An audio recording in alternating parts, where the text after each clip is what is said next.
All right. And we are live on the PHU Dynasty podcast. This is episode 88. Nobody can listen to this yet because I haven't sent any links out to the group. So bear with me while I try to figure that out really quick. Boomer But we are going to millennial do screaming at the clouds. Yeah, I'm talking to nothing right now. This is pretty sick. Somebody will see this eventually. All right. So we are going to do a mock draft. We're going to get even wilder this time. We're going to do 2 rounds. I texted Sean about doing 3, and then I realized, let's not do 3. We don't need 3. Unless we're doing a 2-round. My response to that was, why not 4? I mean, I know right now my feel-good number is 3 rounds. I know almost every player who's consensus top 3.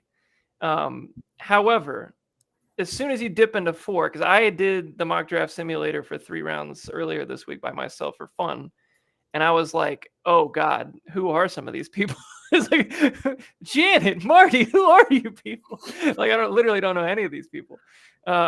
So especially the defense, like once it gets in around like 4, I got nothing on defense. Like I got all of the offensive skill position players, but as soon as you talk linebackers in the 6th round, we got issues. We got big issues. So, all right, I'm putting this in the chat. Oh.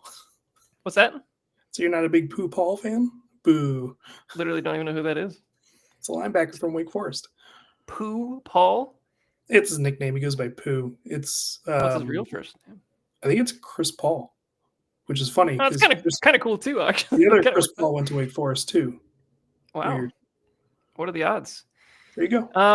All right. Well, without further ado, I think we should get right into this. So what we're going to do is we're going to do the 2 rounds. We're going to alternate. Sean, do you want to pick 1 or 2? You want evens or odds, I guess? Why don't we just are you going to flip a coin or something real quick? And I got a guitar pick. How about that? Perfect. So we'll do the flex. The yellow side will be you. The blank side will be me. For 1, blank side is me. All right, I'm going 1, I guess. All righty. All right. So we're going to do 2 rounds. We'll try to spend a little extra time with the skill position players relevant to the rookie draft. And then after we're done with this, we'll do a 1st round rookie mock with the landing spots that we chose. So this should be an interesting exercise. So choose wisely. If you choose your shitty landing spot, it's your fault, basically. So I'm going to assume that we're not going to introduce trades into this. No, because I don't even think I could do it in the mock draft simulator because I'm not a member or whatever. Don't you have to be a member or something? Oh. It says, yes, be a subscription to PFF Plus to unlock draft trades. Okay, so we're not doing that. No trades. I will be a PFF member at some point in my future, I believe, but not right now. So let's do me first here. And I feel this is the one that we don't have to talk about very much at all. We're going to go ahead and pull up the mock draft simulator on PFF. We're just going to take Cam. We're going to keep it nice and simple. And based on what we did last week with some of the team needs, I think we could assume that it's going to be one of 2 teams that will be targeting this player in our rookie draft. You would assume it would be the Lambs, potentially fighting with the chili cheese fries for Cam Ward in our rookie draft. Very likely will not go in the 1st round in our rookie draft either. Not going second. It's possible. It's certainly possible. James has, I think, 3-1 and 3-2. If I'm not, yes, 3-1, 3-2 in this rookie draft. So I feel like that's kind of a sweet spot potentially. So we'll see. But anywho, Cam Ward to the Titans here at 1. I'm not going to overthink it.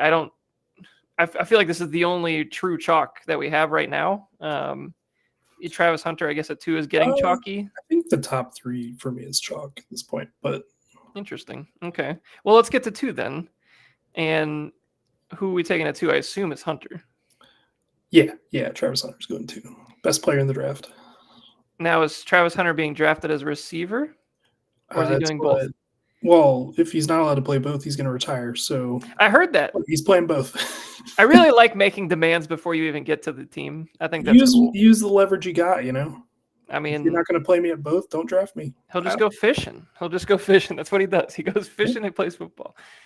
I mean, I'll let him play both. I think he should play both. Like, I don't think there's. I think if he can truly hold up, and he's that good at both, like, why not just let him play both? Like, who cares? Just, I mean, if he Yeah.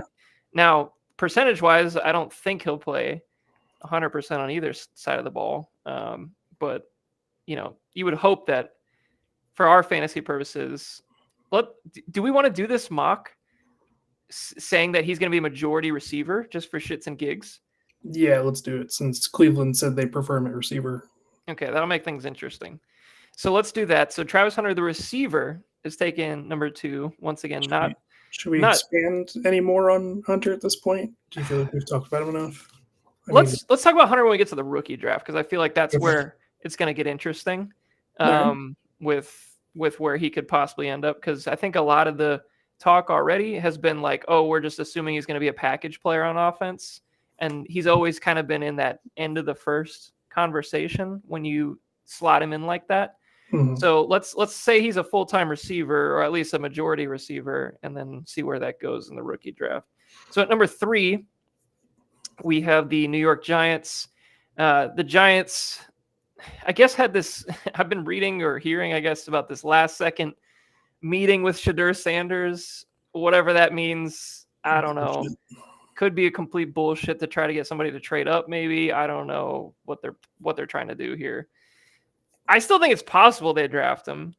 I wouldn't do it. It's a predictive mock for the record. I feel like the only time this kind of stuff happens is like when an owner really like gets involved at the last second, and Mara just isn't that kind of guy. So I don't really know what to make of this. Are we sure? Yeah. I mean, we saw a lot of that, him kind of involved in that whole Barkley thing. Like, he's... So you think he's worried about jersey sales? I think he's worried just in general, like, because the team is a shit show. Like, he literally, like, after that whole fucking Barkley thing, like, there's no way he has full trust in the regime as is. And I think if he gets his hands dirty and is like, fuck it, I want Shedeur, then maybe. If I'm a general manager for the Giants and I know that my job isn't at risk, which is not the case right now, I'm trading this pick to like Carolina to move up to 3. That would be interesting.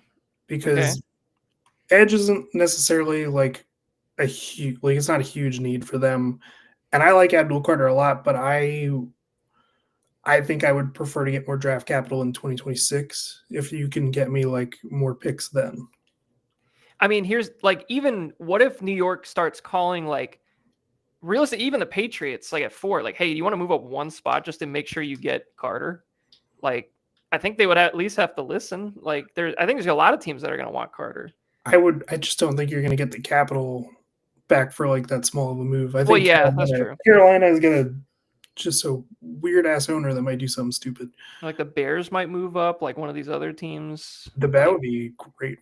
The Bears have the draft capital this year, and they can throw in draft picks next year if they wanted to do that. Yeah, I mean, it's definitely a position of need for them. I mean, for the Giants, there's no need to be picking here unless you really need a quarterback. Unless that's to me at least, because like you said, they're kind of, they don't need Carter. Like as of course he would love to have him because he's so good, but I don't know.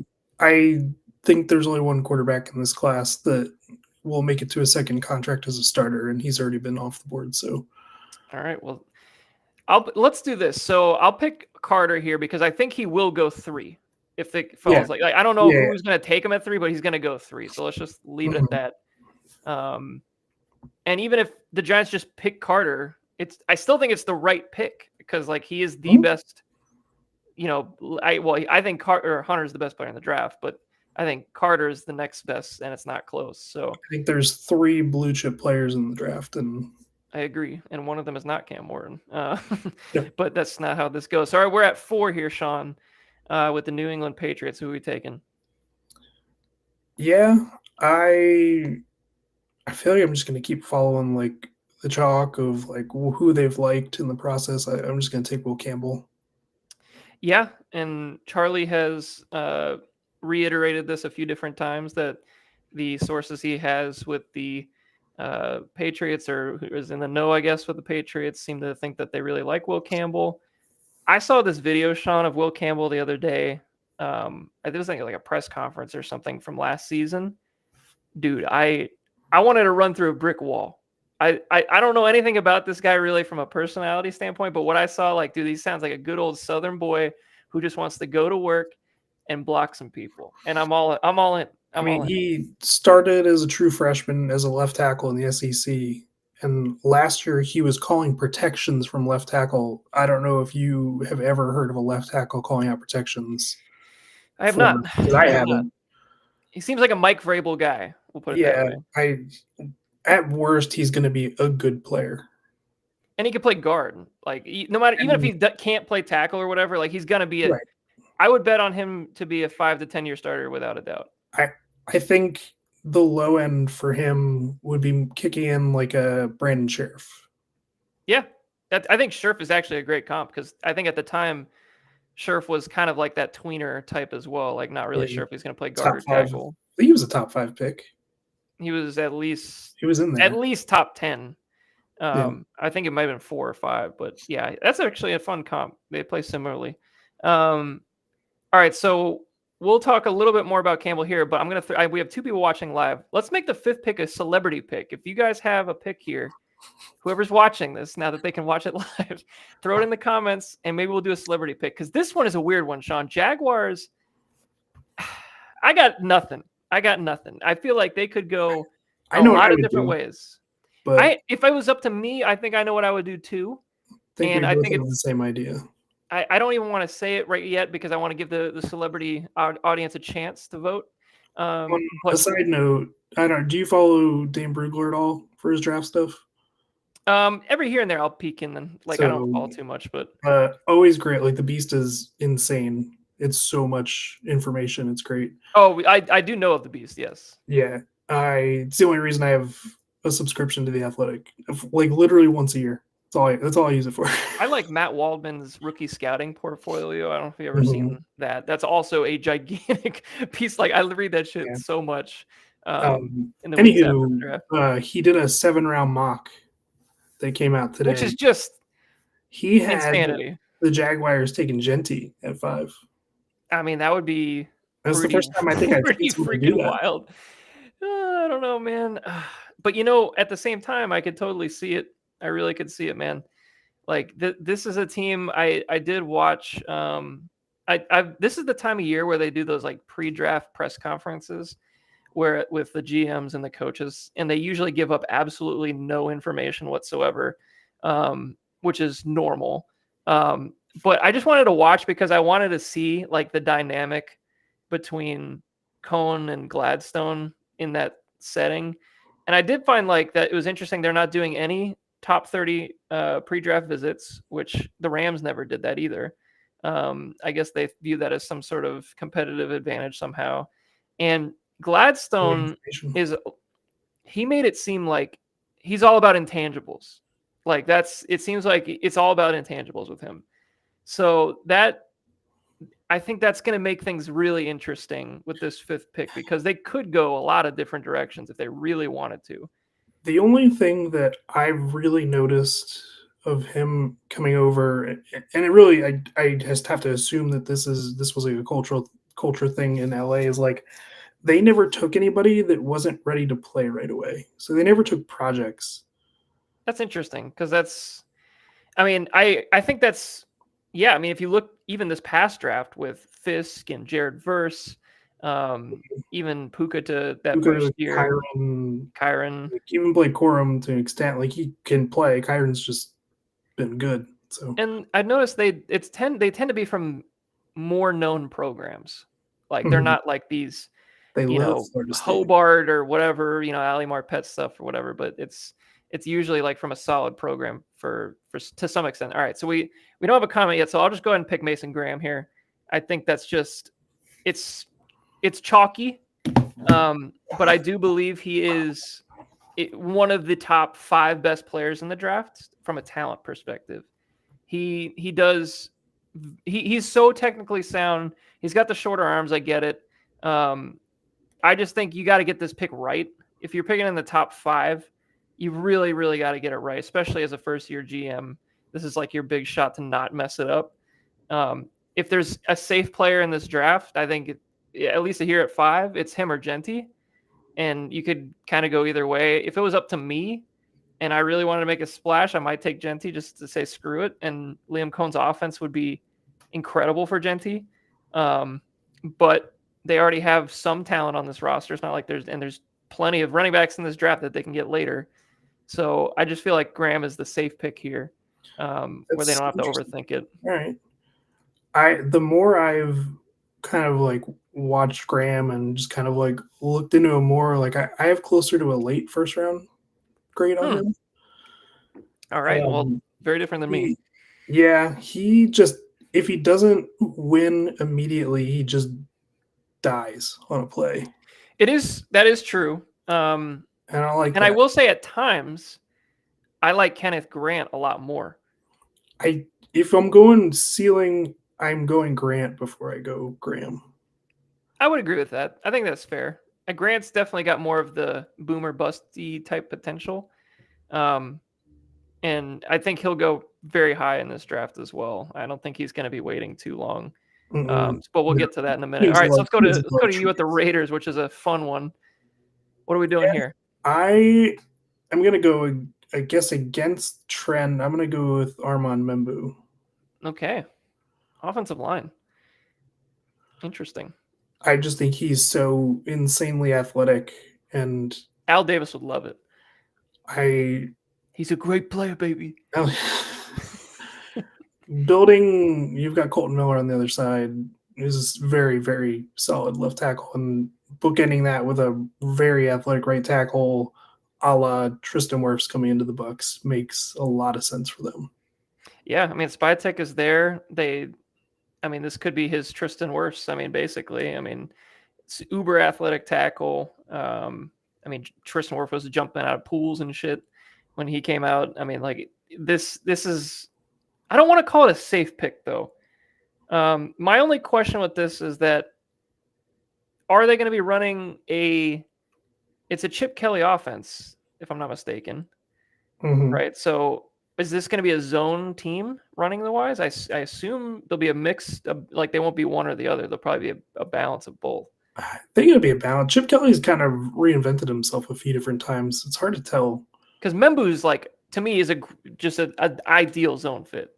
So, like, if I'm thinking Pete Carroll, a couple of years back with Seahawks, I'm thinking ground and pound, right down your throat.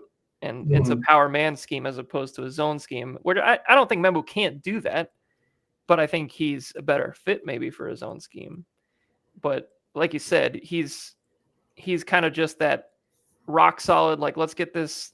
And another point that I was listening to earlier, I was watching Daniel Jeremiah and Todd McShay with Ryan Russillo earlier today.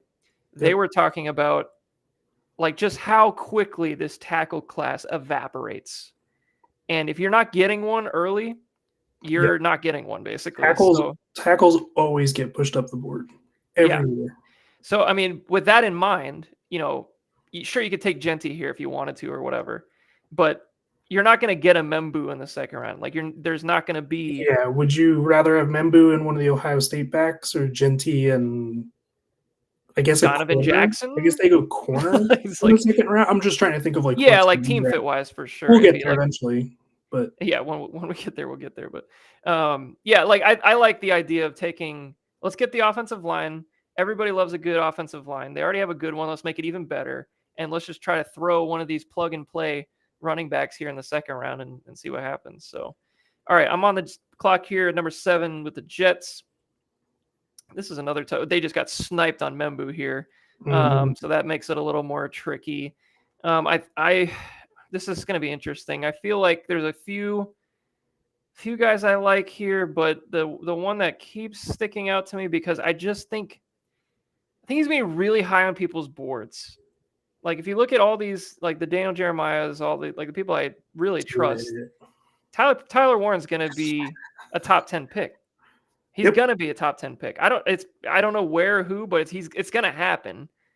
And if you're trying to make your team better and you want to have that nasty energy, and I'm thinking back to, Aaron Glenn with the Lions, he saw the ground and pound, the nastiness, the ability of Sam Laporta to have that dog mentality. That's exactly what Tyler Warren's going to bring. He can help you in the run game. He can help you in the pass game.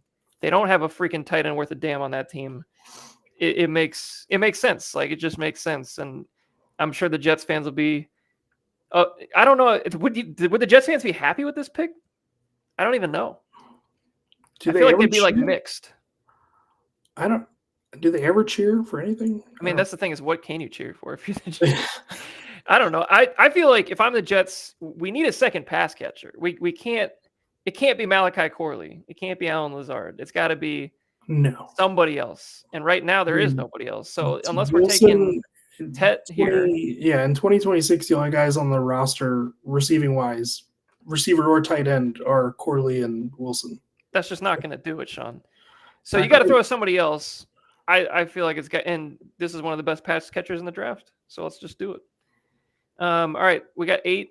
This is you with the Carolina Panthers, who probably would trade up in this scenario, but yeah, boy. I also heard that they've been trying to trade down based on what Dan Morgan was saying in his press conference. I mean, I believe it. This is a tough spot to be in the draft. This is a bad spot. Drop off. Well, I think there's talented players, but they don't align with really the needs of this team. True. I just don't see, like, I feel like you're not gaining an advantage talent-wise from this pick to like 20. No, if they traded down to like 15 or something, like, they would still get a player that they probably covet. And like, the only team that I could see really like jumping up this far is a team that in the Steelers that just doesn't trade up. No, like, if you're talking about like Sanders going to the Saints or whatnot, which I don't know. It sounds more like they're into Jackson Dart, but that's different story for a different day. But could be next pick, actually, Sean. I'm gonna go with Walker just because I think that's been the most consensus pick for them so far. I think it's gonna be edge. Pick your flavor. Yeah, he's low on their board, and it sucks because like it's not the right value. Like, no. I don't like, and I hate the idea of picking for need. Like, it's not good business. And if you're reaching on an edge player, we see edge players bust all the time, and it hurts. Like, when your team busts on edges, and everybody knows the Bucs love to bust on edge players in the first round. So I've seen it a few different times. And when you're picking at 8, it hurts even more. So like, yeah, they would absolutely want to trade back if they're truly going for edge. That being said, I don't know where else they would go with this pick other than maybe like if they really loved like one of the safeties or corners, like maybe. I frankly, if Tet came off the board at 8, I wouldn't be shocked. I mean, it is what it is. Like, yeah, I don't love Tet.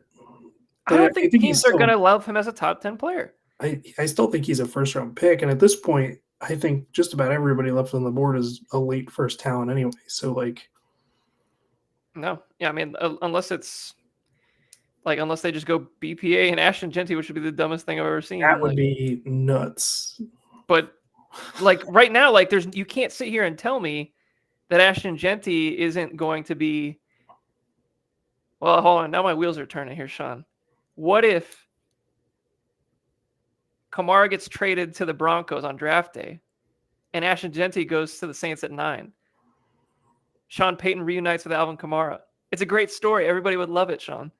It would be very Saints-like to do something like that, but I don't see that happening. A lot cheaper. Depends on how much you're going to still have to be able to. You're still going to have to pay Jeanty no matter what. But all right. Anywho, so Jalen Walker at 8. I don't love it, but predictive mock. This is the most likely pick as we have it right now. I haven't seen much difference. So 9, the Saints, as we were talking about. What a joke.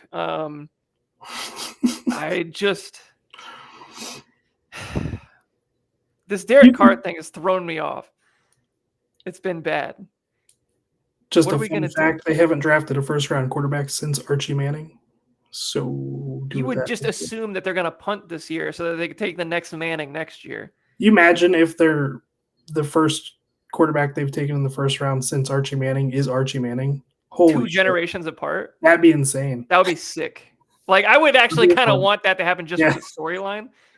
No, but then I don't, because then the Bucks have to play the Saints twice a year. I don't want to deal with that. They just take Nussmeier instead. 101. I think it would be ass crazy to take Jackson Dart at 9, Sean. I don't think they're taking a quarterback. I also think it would be ass crazy to take Shadir Sanders at 9.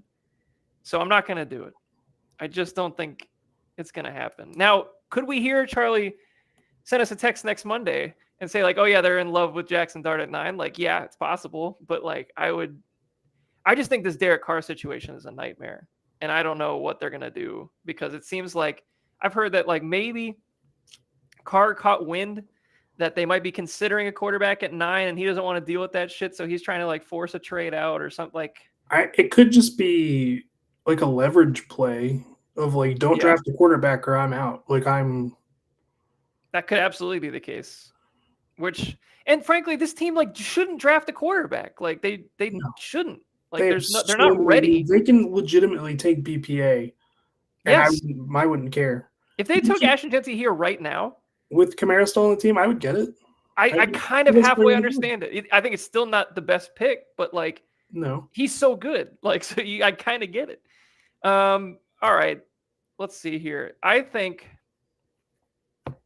this team needs literally everything.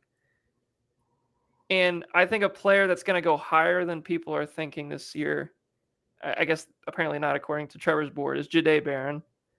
I think he's going to end up going in the top 12 somehow. I don't know how, but I think somebody's going to love him. So I'm going to take him. All right. Because I think he can play outside if you need him to. He can play in the nickel. He's definitely could play safety. I think there's just versatility here. I think, honestly, he would be a phenomenal pick for the Bucks if he somehow slid down. Just because there's so much that Todd Bowles could do with this guy. He's kind of like a Tyke Smith type, but can play safety. That's why I've never thought about him to the Bucks, because it feels very redundant.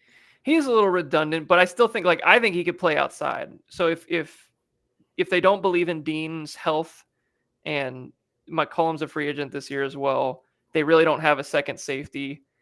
I could see him doing anything, just whatever they need. I see him as very, like, Trent McDuffie like. I'd be fine with that too. And that's fine as long as he's not your number one outside corner to me. Yeah, I wouldn't pick him to be my number one, but I think he's a Swiss Army knife. You just kind of throw him wherever you need him. And for a team that needs everything, he'll find a spot to start. Like, that's what we're here for, is to find starters. So let's just pick him at 9. I think he could have gone a couple different ways, but let's just do that for now. So let's go to 10 with the Bears. Jeanty. Yeah, that feels like a lock. At 10. Feels like his floor to me. I think his absolute rock bottom floor is the Cowboys. There's just no way. There's no way he's making it past 12. Another team that needs so many other things. I know. But just, like, Jeanty is going to be in people's top 5s. Like, of just overall board. So, like, the fact that he got to 12, it would be like the Brock Bowers thing from last year. Where it's like, we all know he's a top 5 player, but, just somehow he made it to 13. Like, that's basically what would need to happen for him to get to 12. So, yeah, Jeanty, anything else? Actually, that's one of our rookie draft guys. We can maybe cross that bridge when we get there. He's insane. He's the best. He's very good. He has great contact balance. He's special. And I like the way he stands in the backfield. Pick 11.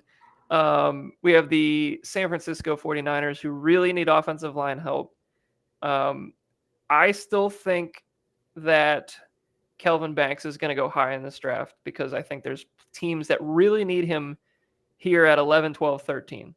All 3 teams could take Kelvin Banks. I think just scheme-wise, Kelvin Banks makes perfect sense for Kyle Shanahan. I think he play guard or tackle, just wherever he fits best. When you get him into camp, just put him in there. I'm going to take Kelvin Banks and call that a day. So that puts you on the clock here at 12 for the Cowboys. I agree that Banks is probably going to go that high. I don't think he's that good. So I think Jeremiah was saying that or maybe it was McShay that had him way down in like 26 or something like that. Yeah, But just I would because of agree the with same that. thing we were talking about earlier, where you will not be able to get a Kelvin Banks in the second round. You won't even have a chance for anybody with that kind of versatility. Let's just get it now and take whatever else we need later because there's so much depth elsewhere. Yeah, I've got him in a bucket with like Connerly and the the Ohio State Simmons. Oh, Simmons, yeah. I'll tell you what, Sean, I'm out on Connerly. I'm not in. Really? I'm not in. I don't think he's got the play strength. Yeah, that I is think he's going to concerning. stink. I think you put him up against Aiden Hutchinson, he's going to get absolutely roasted. It's very possible. Of course, most people get roasted, but like, I think he's really going to struggle against power rushers. So I'm kind of out on him unless it's a second round pick. Which is Look, possible. more That's could be question where he marks. goes. He would be he'd be a top 5 player in this class. So Fair I'm enough. saying that with him, Banks, obviously, like anybody from this point on. So like, Well, this is the point where it's just like literally anything you could just say anything, and you're probably Yeah. like not that far off because I don't think very fair. I feel like everything after Genty is basically just like, all right, good luck, figure it out. Like, because I don't think any of these teams agree with anything.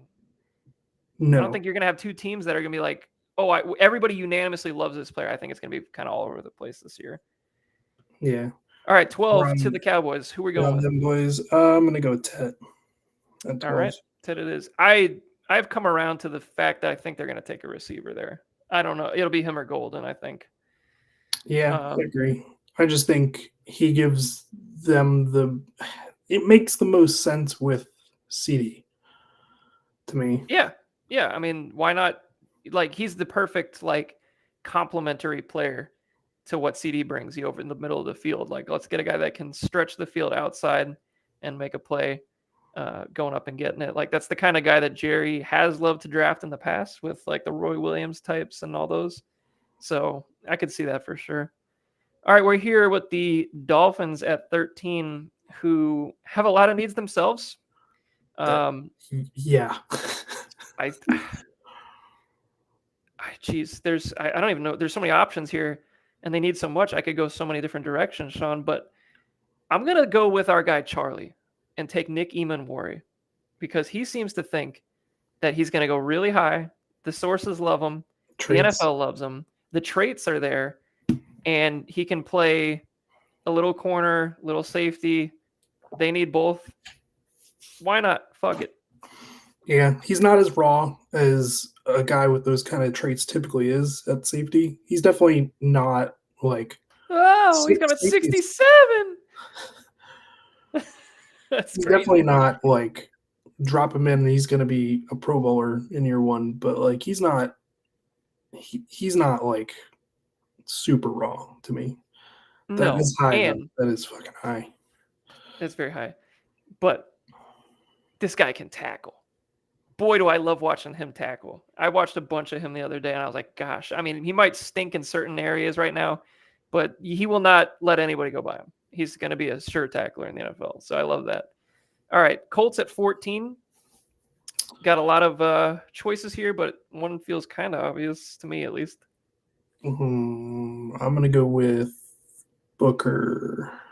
Yep, that was the one I was thinking. I think there's maybe one other option, but I think offensive line is maybe not something just because everybody and their mother has put the tight ends there. Yeah, but their offensive line had a lot of overhaul this last year. They lost a lot of people. So, they lost at least 2 starters, I think. Kelly, Freeze, maybe. A power run game behind Nelson and Booker seems scary. So that seems like a problem with Jonathan Taylor behind them. Yeah. And when you can't throw the ball, you should at least try to run the ball because they're not going to be able to throw the ball. So, yeah, I'm on board with that pick. And I think Loveland he's going to be high on people's boards too. Realistically, like you've got 4 very playable receivers on that team already. Like, they don't need another pass catcher. Yeah. Like it'd be nice to have, but I think you can get one later. Like you don't need to take one here at 14. Take like Gunnar Helm in like the third round or something. Yeah, I mean, go take like a Harold Fannin or something if you really want that. Like, I mean, You don't have to I spend would up. hate that for Harold Van. I mean, it would nuke his fantasy value. Whatever tight end gets drafted to this team, it's gonna be an absolute nuke to their fantasy value. But that's a story for another time. Let's go to the Falcons here at 15. This is another team that like just feels like they absolutely almost have to take an edge rusher. I don't think there's any ones that I love here with the question marks that are attached to them. We're sure they're not a defensive tackle team either. They could be, especially losing Jarrett. I'm gonna pull them up on Outlets real quick. Hold on. I think their best one is like Ruka Rororo, and he stinks. He stinks. Mel Kiper loved him last year, though. I just love listening to him say his name. Mel Kiper hasn't been right in a long time, Sean. No. All right, let's see. So he's their projected nose, and then Morgan Fox and David Onyemata. Morgan Fox? Megan Fox? What? Yeah. I think it's just anywhere on the line. Personally, I think they could go corner. Yeah. I don't think edge. They never go edge. They never go edge, Sean. They hate it. And there's just so many question marks with the edge players here. I can't. What if they went Jihad Campbell? Is that an option? Because he can rush a little bit too. That's who I have mocked. Screw it, Jihad Campbell, run it. Yep. Because Tampa's on fire. They can't handle it. No, they're upset right now. I watched a lot of Campbell the other day in preparation for Bucks because I feel like he's a very real option for them at 19. He's a very, very good tackler. Like he is so athletic. Speed. He's so fast. He can tackle so well. Instinctually, I think there's some missing pieces right now. I don't think he reads plays quite as fast as he might need to. But I'm not going to doubt any of his traits. And if I know the Bucks, they love players with traits. And I heard somebody say this. The Bucks seem to like to take guys that are instead of BPI or best player BPA, it's RPA. It's rarest player available. It's a rarest trait. Like what guy is rare in one aspect? We'll take that guy. And they've seemed to have been doing that, like with Joe Tryon-Shoyinka just being big, fast, like we'll give it a go. Vita Vea, big, fast, we'll give it a go. As I call him, big, fast, we'll give it a go. Like there's all these guys. Dude, that's exactly what the Eagles did after the first 2 rounds last year. Jalix Hunt, outlier, like changed position twice. Yeah. Johnny Wilson from Florida State. Yep, just big, fast, figure it out. Aeneas Smith, who's like could not be further away from Johnny Wilson last year. As a rarest human available. Let's just run it. Prospects, baby. So I feel like that's a great logical team fit for the Bucks here with Campbell. But let's go to 16. We got the Arizona Cardinals, Sean. Yeah. They got options here. Yeah, I need to actually. This is where I need to start looking at boards a little bit here. Hold on. You saying like our lads or like just like the overall board? No, just like the board. So I remember like who. I don't want to forget somebody. Oh, I mean, I can scroll and find stuff if you need it. But yeah, you're good. It's a little small on my screen, so I don't want to. Maybe I can full screen it. Nobody wants to see our faces anyway. How about I'm going to go with Will Johnson. I think he's just a corner that they don't necessarily have on their roster right now, and he kind of fills a slot. Good value too if you're looking at 2023 tape. Sure. Yeah, I think they need a lot of help on D-line still, but I just don't think you're going to get like a guy with this type of talent, like potential talent, I guess, as a pure cover corner at this spot in the future. But you have to be okay with the fact that he might not be that fast, which kind of aligns with what they were picked with Marvin Harrison last year, really. Like he wasn't this like athletic superstar, but he was just a good player. If that's what they're going for, it kind of makes sense. All right, we got Bengals at 17. This is another team that absolutely needs defensive line help. They literally could go any position on the defensive line as well. They're so bad.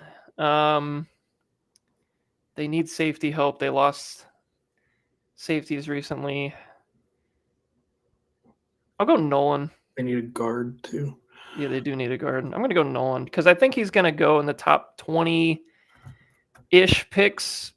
And the thing is, like, I know these NFL teams love guys with a great first step, and that's what Nolan has. And if they can deal with whatever off-field stuff is going on with him, then sure. Like, you got to go with the talent. Crazy, twitchy for his size, plays like a jackass. I love it. He plays hard. Yeah, he plays hard. Fucking helmet down, just crowning people. Dude, like he's a fun watch. He is a fun watch. And at the Senior Bowl, it was very apparent that nobody had a faster first step than him, and nobody at all. So it was just like he's got to be a first round pick. He's a top 10 player for me in this class. Like I think I think he might be D tackle 1 for me. It's close. I would put him at least in the top half of the first. He's like on talent. 90% Jalen Carter. I mean, that's pretty impressive. That's saying something. Yeah. So I don't know. I think he'll go high. It's just a matter of if the off the field stuff checks out. All right, we got 18 Seahawks who really, really, really, really need offensive line.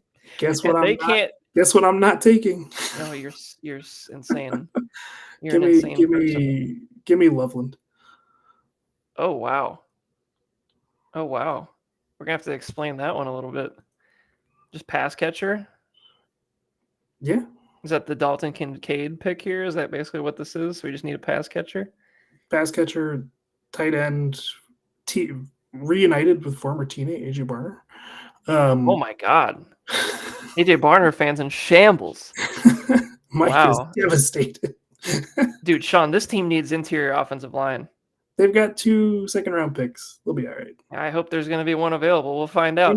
They never take offensive linemen. I'm surprised this isn't going to be a running back. They love running backs.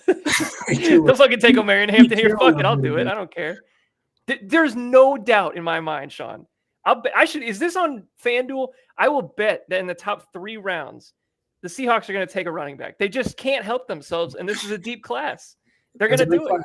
They're going to find a way. This would be the year I wouldn't actually hate it as much. I mean, they do have a lot of picks this year, I think, so that's good. They do. So if they take one, it's still a wasted pick, but don't worry, they wasted it on the right player. Don't worry, I've got them in the second round if I have picks for them. We'll figure it out. God help us. All right, Bucks at 19. Oh boy. There's a lot of pressure. This is my hometown team too. I really love Starks. The Bucks do need another safety. But they also really need pass rush. They need somebody else. I feel like before you make the pick, I am starting to think that this might be the team that trades back and somebody comes up for a quarterback ahead of Pittsburgh. Yeah, I can absolutely see that because frankly, the Bucks do not need to take a pick here. They don't have a ton of needs. The positions that they need to upgrade on that defensive line don't really align with the edge rushers that are going right here. No, I agree with that. They need they need like a beefed up like edge rusher, like a 4-3 like edge. Honestly, Sean, I think I'll take anything that rushes the passer. I don't even care as long as it's not like I don't want another Logan Hall. I don't need a 5 technique. I don't want one of those guys. But what I want is honestly, even a Kenneth Grant, I wouldn't even hate it. I know it's not that is some fucking beef. But that's what I'm saying. Rare humans. This is what we're talking about. Big, fast, giant humans. That would be the hardest team to run against ever. It's so hard to run. I'd be shocked if Kenneth Grant is still here, by the way, in the draft. Yeah, I mean that's a great point. He could easily go before this. Do it. You won't. I'm not. But the thing is, it seems like in the last few years, the Bucks in the first round have just kind of taken somebody that we're not really expecting, other than Barton last year. Cansey was kind of an off the wall pick. Nobody really saw that one coming. Logan Hall. I can't go back that far, but there's a few that have been oh shit, I didn't Joe Tryon-Shoyinka actually is another one, but guys like that where it's that I didn't see that coming, but that makes sense. Kenneth Grant is that guy. So you know what? Run it. He shouldn't be here anyway, based on talent. Fucking did it. A lot of Michigan here. A lot of Michigan here. Jim Harbaugh's just devastated. Sad. Devastated. Absolutely devastated. All right, Sean, 20. We got the Broncos. Oh, baby, give him Hampton. Oh, boy, here we go. All right, Hampton, pick 20. We'll talk about it here at the Rookie Mock, I promise you. And that leads me to pick 21. And I'm going Shedeur. I'm doing it. I don't care. I don't like it. But, Sean, just let's take this in for a second. Let's have a kumbaya moment. This is going to be the biggest shit show of an organization of all time if they sign Aaron Rodgers. Can you just think about this for a second? Aaron Rodgers, Shedeur Sanders, DK Metcalf, George Pickens. There's no way. I guarantee Pickens isn't on this team week 1. All I'm saying is that if it stands as is and Rodgers is signed and this happens, that would be the biggest shit show on planet Earth. And the second that Rodgers shows any sort of like, oh, he doesn't have it anymore. Like you'll have Dion coming out in the media, be like, oh, they got to play Shedeur. Oh, this whole thing, like it's going to be such a nightmare. But you know what? I feel like Shedeur as a personality with him and Tomlin, dude, it makes so much sense. It just makes sense. So I'm just going to do it because I feel like Shedeur or Jackson Dart, one of them is going to go in the first somehow. I don't know how. Unfortunately, yeah. So it's going to happen, I think. So let's do it here because they really need a quarterback, man. I don't know what they're going to do if they don't sign Rodgers so this is the only other option. All right, Chargers here, 22. Run it. Chargers. No Colston Loveland available. I'm going to give them available.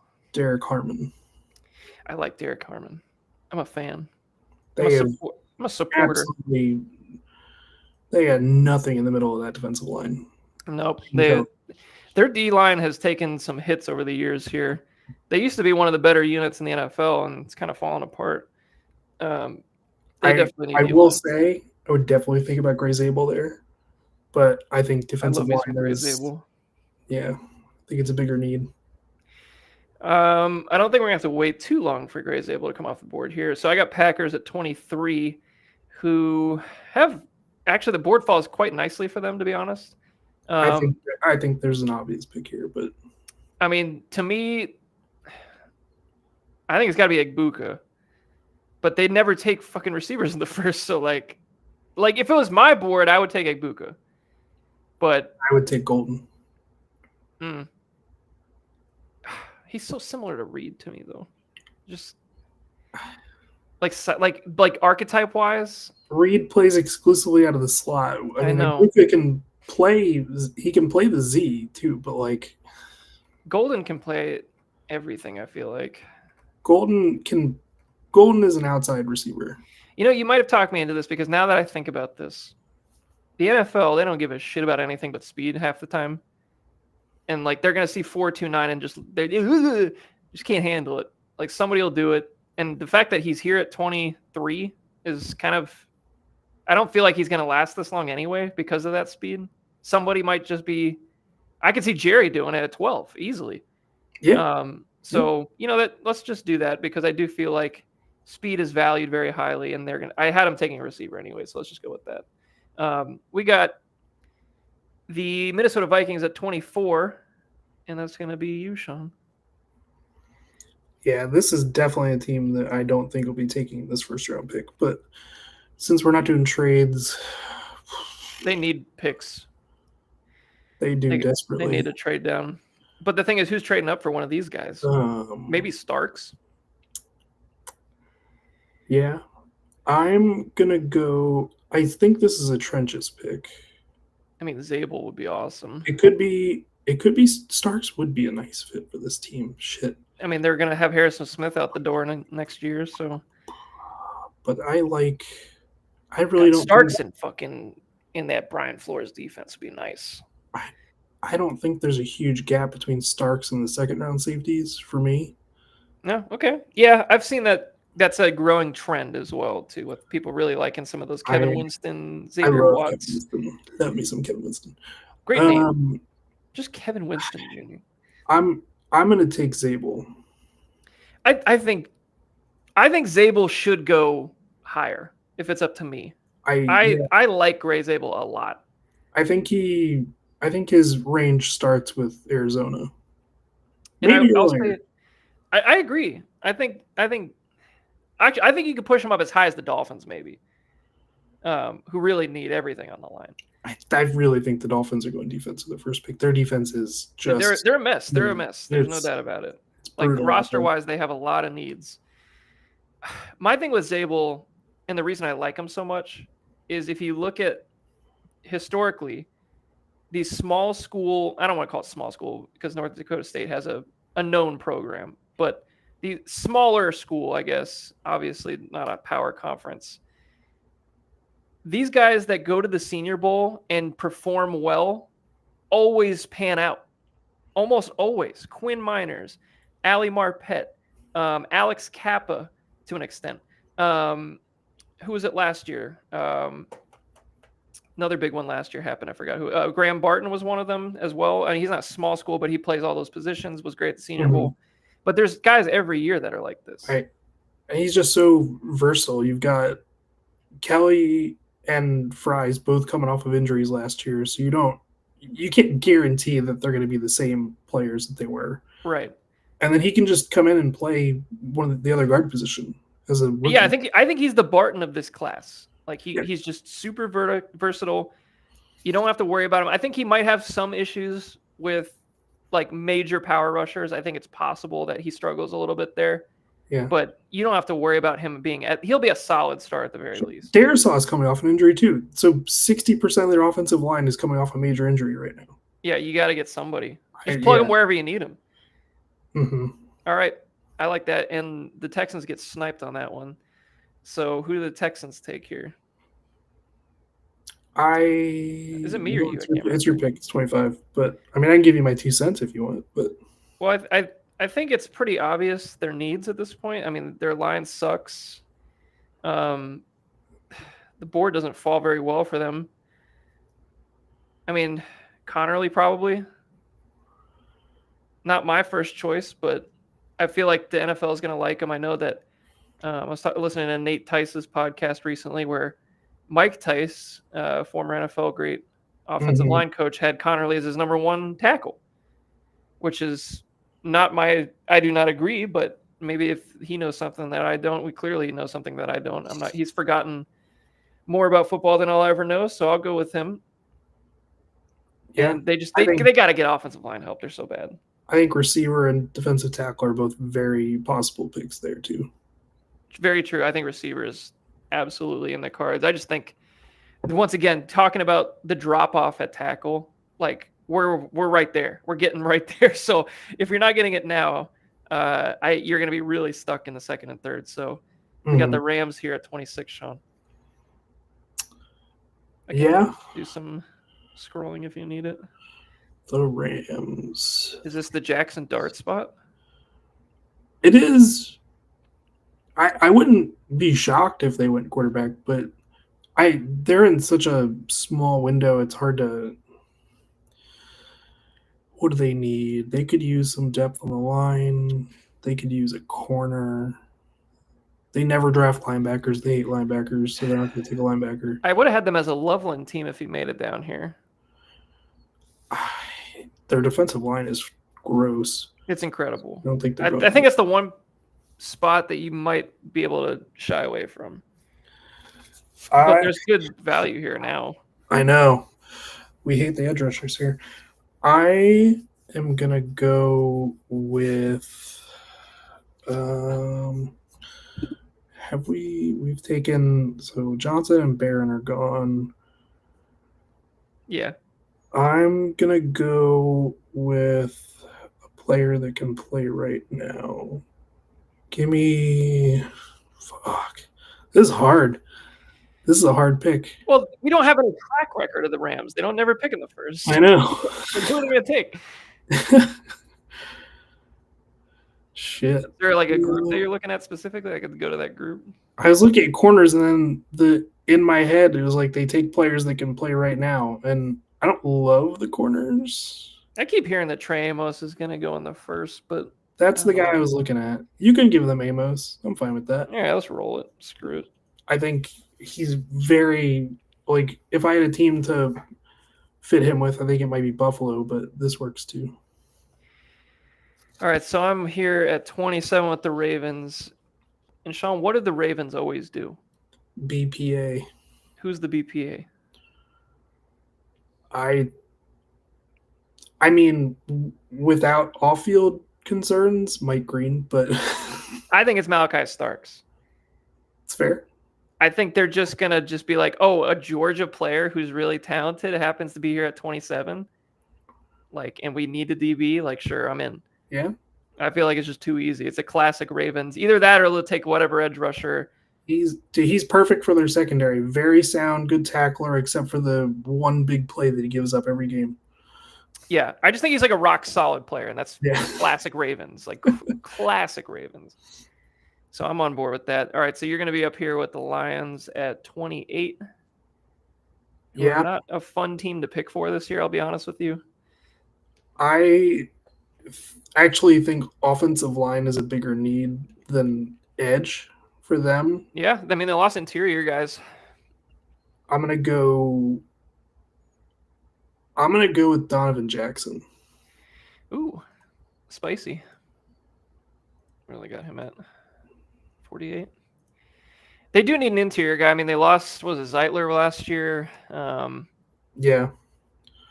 And they don't have a lot of needs, so you might as well just fill the need. And honestly, the guard evaporates as well once we get to the second and third round. So that you'll see that here in a few minutes. Who do we need on the offense? Oh, there's nobody left. That's why I'm like with the Seahawks.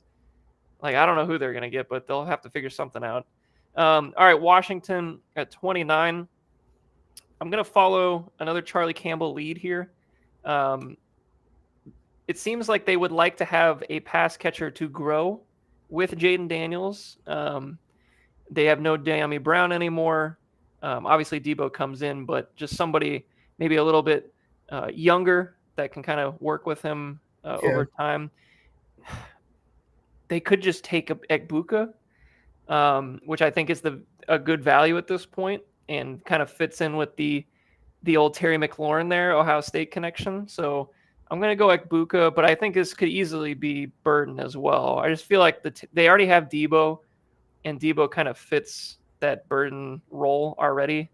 So I would rather take Ekbuka, who can be a little bit more versatile. Yeah, I think Terry and Debo are both not under contract in 2026. Yeah, I think believe that sounds right to me. I know Debo's going to be up. Their entire fan base is going to be like, "Why are we not taking an edge player?" But I think there's going to be one there later. Like this, I think this is a good deep class at edge. So I don't know. We'll see. Yeah. All right, we got Bills at 30. Yeah, the way this board falls, it makes me want to go edge for them. It's certainly fallen that way. Actually, who's that? They need corners, dude. Yeah, corner is definitely an option. Trey Amos is much better. What's interior defensive line look like on their board? We got some guys here still. I love Tylee. Holy shit, they've got Omar Line high. Yeah, Trevor's all in. I love Darius Alexander. I love TJ Sanders. I love Tylee Williams. I love all these guys. I see a guy that just fits so perfectly with their other interior players right now. Give me Tylee Williams. I'm all in, Sean. You don't have to convince me. I think he's a great value this year. What a fit next to Oliver. Holy shit. I love that combo. Yeah, that's stacked. That's nasty. That's going to be a tough one. I think he's just very underrated. I've heard that there may be some like character stuff with him or like at maturity or something. I don't know, but that might be why he's down here. But I feel like in another world he could easily be like a top 16 pick. And I think he was on Gruden's QB or Gruden's channel at some point recently. I was pretty impressed with him. So looking forward to that fit if that ends up happening. Got the Chiefs here at 31. Who, God, they really do need God, there's such a Chiefs pick here, Sean. They There's such a kind of Chiefs they pick. have sneaky needs. They do have a few. Like, obviously, offensive line is an obvious need, I think. Yeah, edge, defensive tackle, safety. I think edge is a bigger need, and if we're going by who do the Chiefs like to take shots on? They're taking Mike Reed. Oh yeah, That's basically where I'm going with this. Is like, it just seems too logical based on what they tend to like, and of course that'll be the pick the Chiefs take, and he'll go off and be awesome and whatever. So, anywho, we're here at 32, and for your Eagles, look at how that worked out. There we go. Just so I can see the desolate wasteland of what offensive line looks like right now. Can you show me? It's not pretty. I'm gonna put them both up. I mean, there's a few. Now, here's the thing: is I like these guys, but they're not anywhere near. I don't like them at 32. I'm a big Ozzy Trapillo guy. I'm a big Marcus. Can you go to defensive tackle? Let me clear these ones. There's still guys here I like too. Scroll down just. Are you an Alfred Collins guy, Sean? I'm a big Alfred Collins guy. I'm not an Alfred Collins guy. I don't love him at 32 with some of the other players I know. Oh, of course not. No, like I would take Darius Alexander easily over him. Yeah, give me Donovan Ezraku. All right, that's such a wow. What a classy Eagles pick. Just give me the edge rusher with the one-trick pony move, and we'll figure it out. He's really good, though. I think he's definitely in play for the Bucs at 19, just based on traits. Yeah, they could use more of like a replacement of like a Brandon Graham, who's just a get-up-in-your-grill power rusher. But Ezraku's, I mean, I really like him. I would like him for the Bucs at 19. I wouldn't even scoff. Yeah, like if they took him at 19, like I would just understand it because it's a need. They like those kind of guys. Like I get it. I'll trust Jason Light, even though I shouldn't at edge rusher. Ezraku's really solid. I think he's going to be a solid player. All right, we got the Browns here at 33, and here's where it gets fun. We are in the second round now for those following along at home. They got to take a quarterback, Sean. Yeah, they gotta give him Jackson Dart. Come on, or Jalen Milroe. No way. Or do we go with our guy Kyle McCord? No, it's not going to happen. It's not going to happen. It's a predictive mock. We would take Kyle McCord. All right, Jackson Dart it is fine. Oh boy, too easy. Here comes another one. Oh, here we go. Here come the party poppers, baby. Oh man, you know what to do. Is it who I think it is, Sean? That's two. I think he's going to go in the second round. I wouldn't. Are the Giants going to do this? They're going to take him? Think about who you just said would do it. The team that drafted Daniel Jones. Are you kidding me? Son of a bitch, I'm in. Tyler Shuck it is. This is disgusting. That might be my least favorite. Well, dude, this quarterback room on paper, Jameis Winston, Russell Wilson, and Tyler Shuck. I almost puked thinking about it. Because you have such different personalities here. This is like the Thanos Infinity stuff. Like what? How many other personalities could you get? Like Shuck is this like clean cut. I have no talent, but I have every trait. Kirk is still out there. You can trade for Kirk. Collect them all. This is brutal. But I think there's no way the Giants don't come away with a quarterback here because I think if for Daboll's sake, at least, for saving their job's sake, if Russell sucks and if Jameis inevitably sucks, which he will, then they have to have some reason for John Mara to be like, all right, maybe I'll give you another year because we got to develop the Shuck kid. Like, that could be the case. Like where they just like, we got to get somebody. Like that's why I think Milroe might actually be in chance here, just because, like at least you could maybe pitch to the general manager. Oh, but we got this guy. We just need more time with them. Like that, it kind of makes sense. And I hate it. I don't like it, but I think Tyler Shuck stinks, Sean. I've said it many times on this podcast. I don't think he's going to be good. I think he is. I mean, I know Todd McShay talks him up a lot. This feels so Blaine Gabberty. I have one sentence that describes Tyler Shuck. He's a giant pussy. He Well, is I'm so not going to say afraid that. of That's contact. crazy. That's It's crazy. insane. He He's- gets hurt a lot. I will He's say that. terrified. Exactly. He's shell shocked. He's never. But who is another quarterback that did that when he first got to the league? Blaine Gabbert. It was the same thing. He couldn't step up in the pocket. We saw that clip of him at the combine throwing. It was not good, Sean. I don't know how a 26-year-old rookie that really has never played a full season until this year, Correct. who's never really done anything, who's hurt all the time. It's just traits.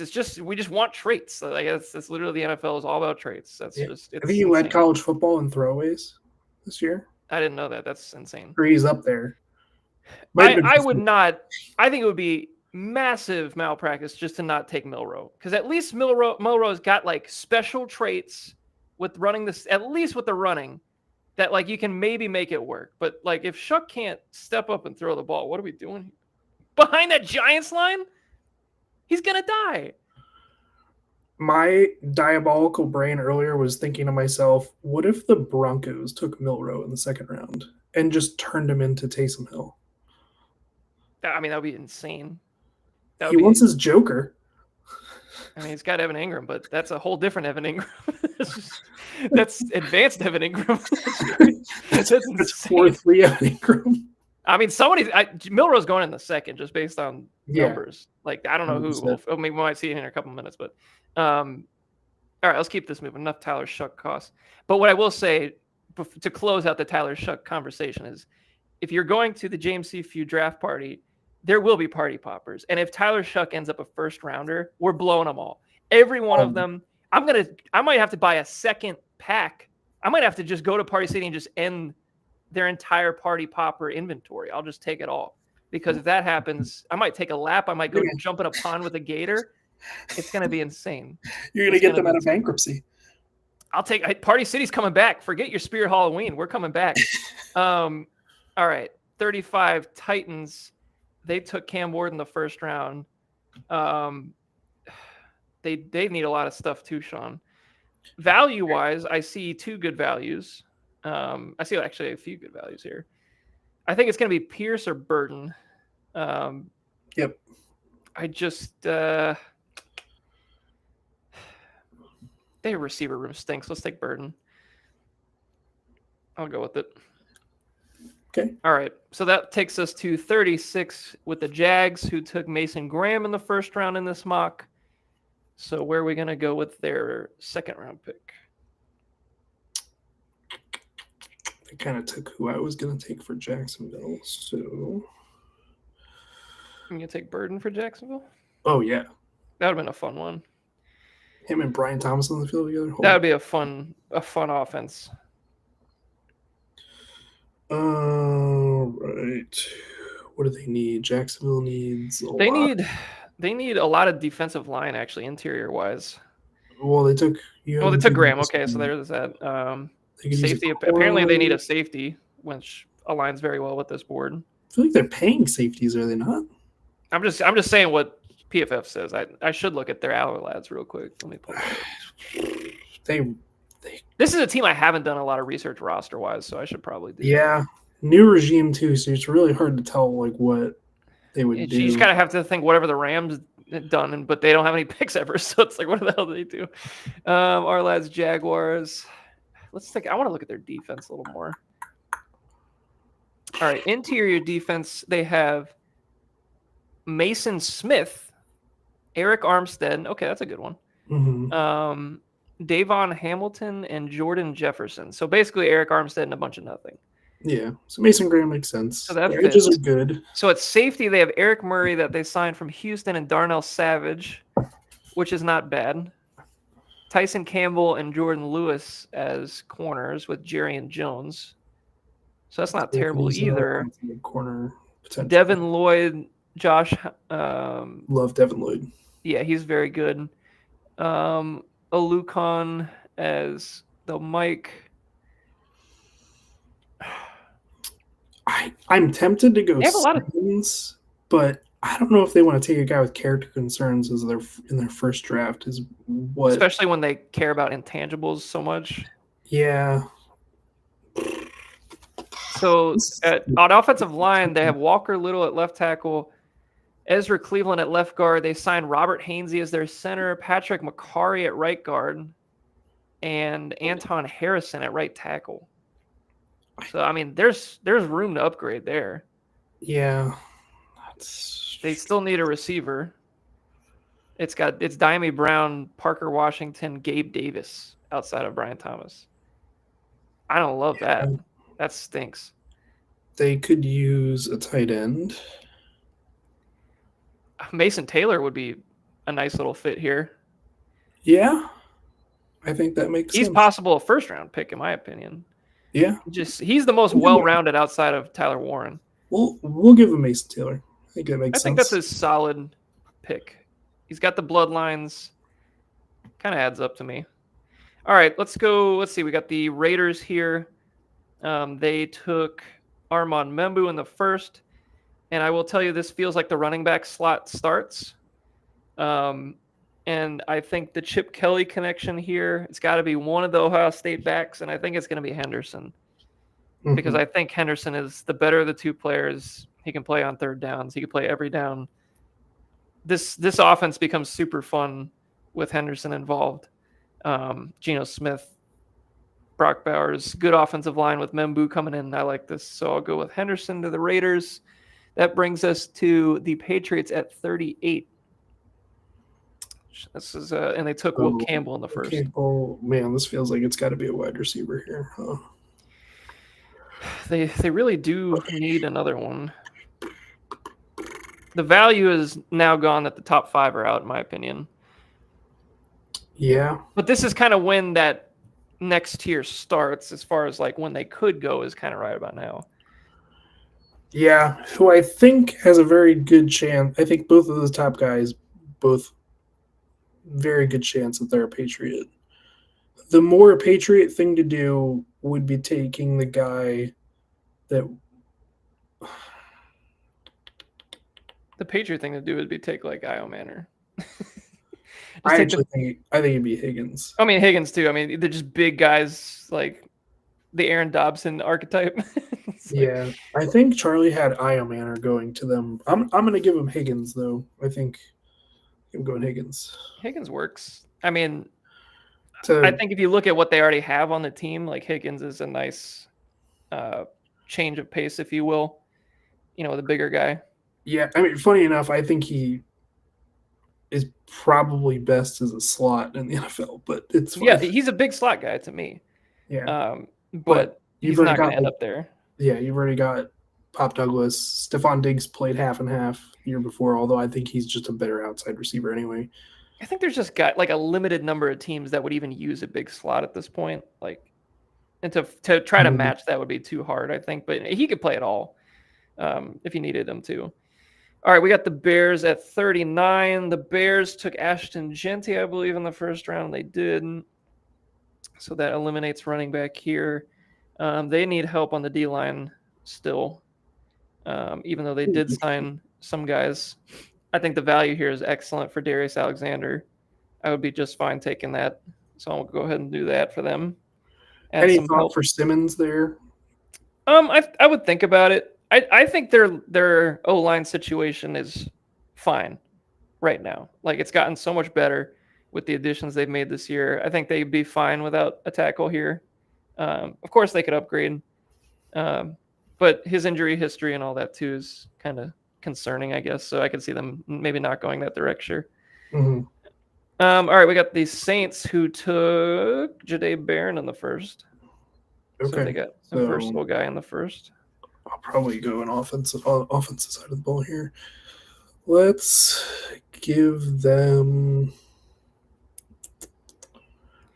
the Kellen Moore led Saints. I keep forgetting that he's the coach of this team. Like, it just feels so meh. Like, I don't love it. Boy, oh boy. I don't know. This is a tough one. They need everything.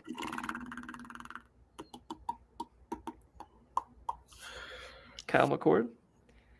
No, I don't. The quarterbacks at this point are just Jalen Milroe? No. Damn. With a Kellen Moore style offense? Hell no. That would not work. You're right. You're absolutely right. Oh boy, there's no way Simmons is still going to be here at this point, and I think he's just automatically a better right tackle than what they've got now. If he flips sides, Yeah. or you could flip him to left and their left right. I'm gonna go Simmons. Yeah, I mean he's the best talent available, especially in the offensive line. All right, we got Bears again, who Another one. just took Darius Alexander. They maybe in this scenario they should have taken Simmons, knowing that they have back-to-back. Take Simmons at 39 and then maybe get one of the defensive linemen instead. So now that we're doing the practice, kind of maybe that would be the better way to go. I'm going to take a peek here at this Bears depth chart because I love the safeties here. Yeah. I mean, you've got... I know they have Brisker back there. Yeah. Is he healthy? Brisker and an old Kevin Byard back there. I'm going to just pick Kevin Winston. The value's right. They kind of need it. Let's go with that. Bolster that defense a little more. And we have the Jets. Sean, are you going to take Justin Fields part 2 and take Jalen Milroe? Let's just have 2 Justin Fields. I was on my mind. I was thinking about it. I've been thinking about it. I was like, if one of them sucks, you have the same exact thing. It's just like, but they desperately need a defensive tackle next to Quentin Williams so badly. So yeah, they kind of their edge talent isn't as good as it used to be either. No, I don't like anybody on that defensive line except for Quentin Williams, especially not playing in the same scheme as they were before. Because Will McDonald was like feasting in that kind of role, and I just don't think that's going to be there for him. Can you go to defensive line? There's your interior options. I'll put the edge ones up there just for shits and gigs. I mean, Pierce is a screaming value here. Yeah. I think I'm going to go with Mykel Williams, though. That's actually... Trevor's got him awful low. I think he still could be a first-round pick. I honestly forgot about him. Yeah. And Aaron... Yeah. It's just a great fit. Yeah. Great fit. Yeah, realistically, I think there's a real good shot that he goes in the first still. I just don't really know. Maybe the back end of the first. Like, he seems like a Ravens kind of guy. Honestly, I wouldn't be shocked if the Panthers took him to 8. That would be sick. Yeah. That would be at least one party popper for me. At least one. That would be, I don't know about that, but that's we've got possible. It's literally just who do you like? We've got Shamar Stewart still out there, too. We sure do. Both those guys are going in the first round. They're too traits heavy. All right, let's take let's put Shamar Stewart right here. Perfect. Why not? Let's do it. They need the edge rushers. Let's run it. All right, we got Cowboys at 44, Sean. And they took Ted McMillan in the first. They sure did. Do we stay with the offense? We go running back? To the defensive side of the ball. Okay, so definitely not what I was thinking. Let's go to linebacker. Oh, there's some linebackers out there. They love linebackers. They do. They love light linebackers. Yeah, I'm circling one. Jerry is losing his fucking mind. I was like, oh my God, he's that Leighton Vander Esch? I can't tell. Yep. Put him on the board, baby. There he goes. In all of his glory. They do need a linebacker, though. They do. They don't really. They need a lot of shit too. They're gonna be in trouble. They need a defensive tackle too, but we've taken a lot of defensive tackles so far. So. I know they're running out of. There's running out of time for a defensive tackle, but all right, we got Colts. Time. Tight end. Colts. And you got Tyler Booker. I mean, Arroyo is a good fit if you want the pass catcher. What I do know, I don't remember exactly what their defensive needs are. Probably another pass rusher. They another edge. Their interior is still good. They I think linebackers in a need category as well. Is Let me- it? Let me see NFL depth charts. Let's go to the Colts. Franklin Zaire Franklin, he's pretty good. and still it's EJ Speed. Who was on that team before? It's Zaire Franklin, and their will is who? Okay, and they might need a corner or a linebacker here, Sean. Jalen Carlies? Got me. Oh, the depth here, Sean, is a disaster. All right, we're going linebacker. I didn't realize it was this bad. See, this is why we do this. Oh, the problem is there's not. We're going Danny There's Stutzman. yeah, give him Stutzman. Yep. 194 on this board. That's They hate ridiculous. him. They hate us because they hate us. Hate them. Yeah, All Stutzman. right. We gave so they took Jihad Campbell in round 1. They're taking did. James Pierce in round 2.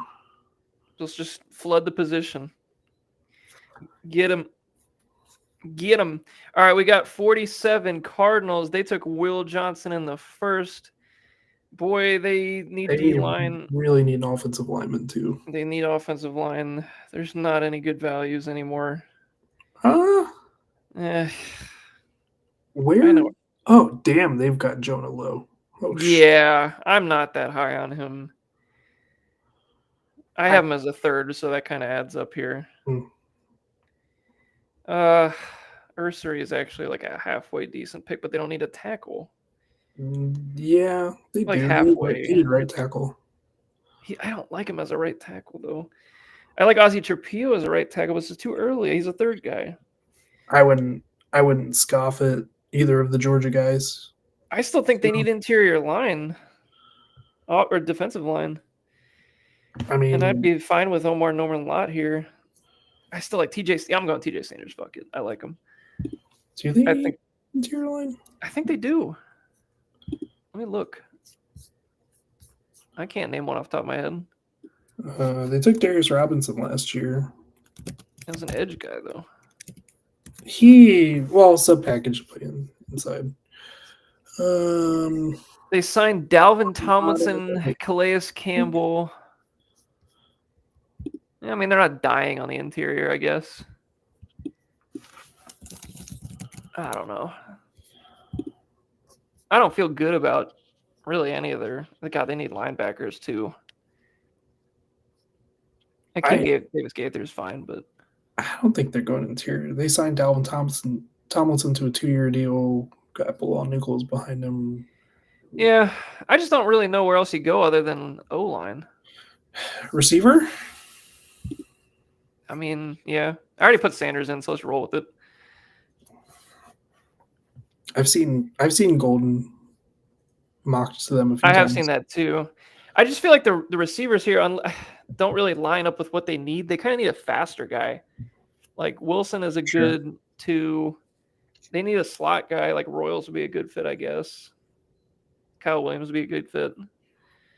All right, I took Sanders already, so let's roll with the Dolphins here at 48. Yeah. Dolphins need line. What do we do in the first round? We took trenches on both we sides. took Eamon Warray first round. This has got to be a trench pick. Well, Sean, there's not a lot available. I mean, Ursery is there. I think he could go in this range. Guard-wise, you're really struggling. We're just doing a redo on the Patrick Paul pick if we're doing Ursery. Like, kinda. I think Ursery is much larger though. what? Am I wrong? Patrick Paul's like 340. I thought he was smaller. No, he's huge. I know Ursery is gigantic. Yeah. Let me look at Patrick Paul real quick. Maybe I'm an idiot. I think I was somebody else maybe. I thought he was like 6'6", like 330. No, he's 6'7", 333. You're right. Yeah. Yeah, I had that they're like wrong. a mirror image of each other. He's probably his comp. Yeah, let me click the draft profile. What does it say? His comp is Nicholas Petit-Frere. So no. But No, boo. Man. I don't know. There's just not the O-line value is just not here. They should have taken one in the first. They needed. That's what this value is. Yeah, you a defensive tackle. Like Wyatt Millum and Jonah would be kind of in your Well, you like Jonah. What am I looking for here? O-line? Defensive tackle. No, Oh. their defensive tackle is barren wasteland. Norman Lott's not a bad pick. I think Alfred Collins is a good pick. Turner's good. West is good. They're all good. I'm gonna go with Alfred Collins. I think. I like Alfred. Just beef. Where's the He's a beef? beefy boy. He's underrated. I think he'll go in the second. All right, we got the Bengals at 49 in the first round. We took Walter Nolan, which was good because we're running out of value there. I think they still need more defensive help. I think they'll need a lot of defensive help, and Nick Scorton looks like a nice value here at the edge position, so we can keep rebuilding this line. Let's do that. So now that gives them 3 good pass rushers with Hendrickson. Do I get both Seahawks picks? Oh, You do get both Seahawks. Oh, God. Beautiful. Which running back are we going to take? No, we're taking interior offensive line with both of these picks. Give me Tate. I think there's none left. Give me Tate. Don't love it, but here we are. I like Tate Ratledge. I think he's fine. I hope he's there for the Eagles in the second round. That would be a classic Eagles Georgia pick. We going 2? We're gonna go. Here, I'll pull them both up. Well, you can take the Broncos first. Yeah. Well, I wasn't gonna take an offensive line, so you could start thinking about it. Oh, I don't need to. I already know I'm taking. So they took Hampton in the first. Let's go to receiver and take a look around.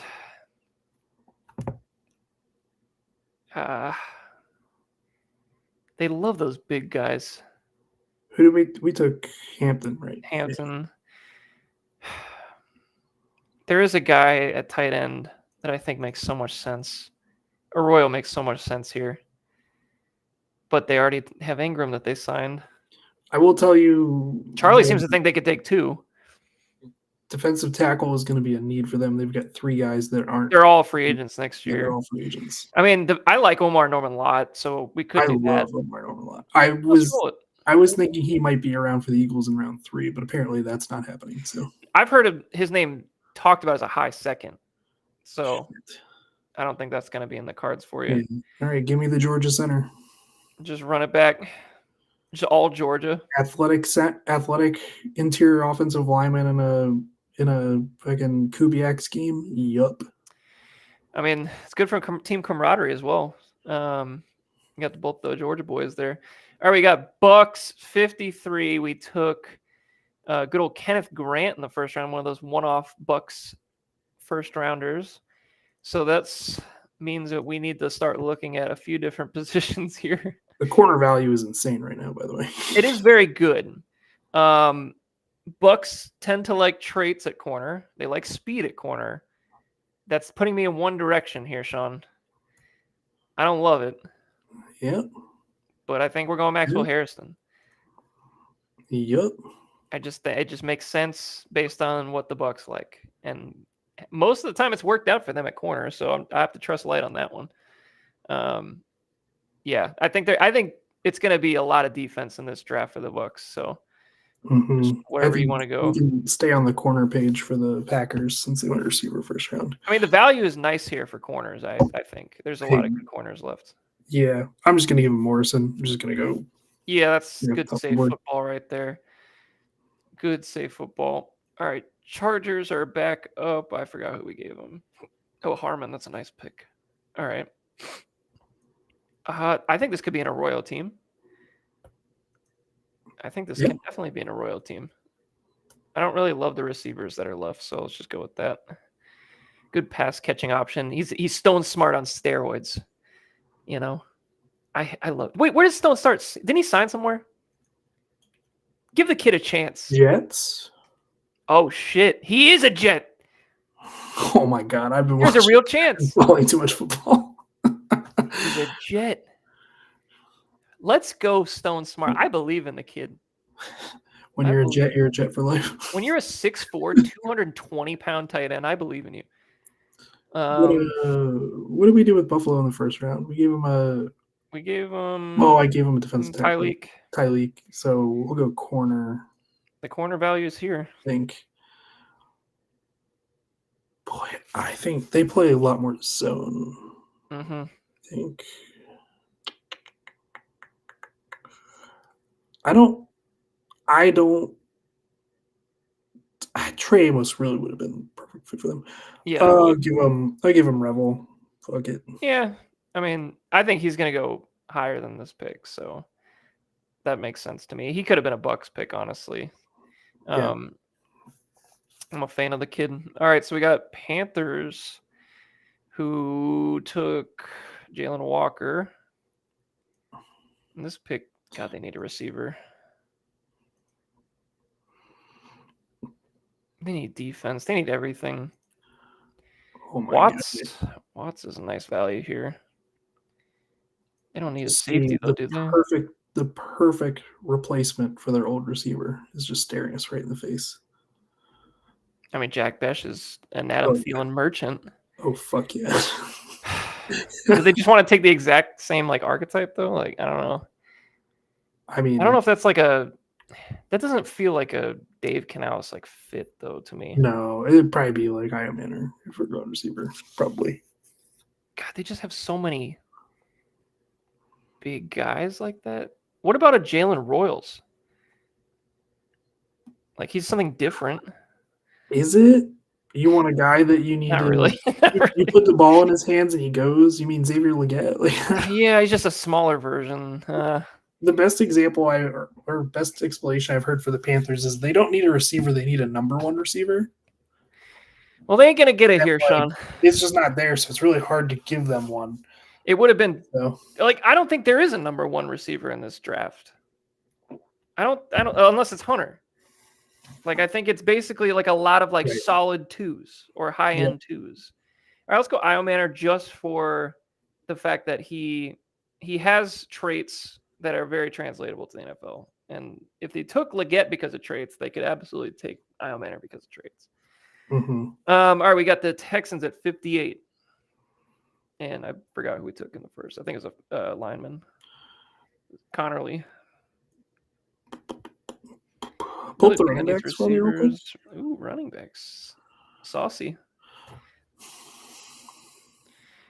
The downfall of Dameon Pierce and Joe Mixon. Dameon Pierce, I'm not factoring into their future. I don't think it matters too much. And Mixon is getting up there. Sure is. I They just will have so many. go with.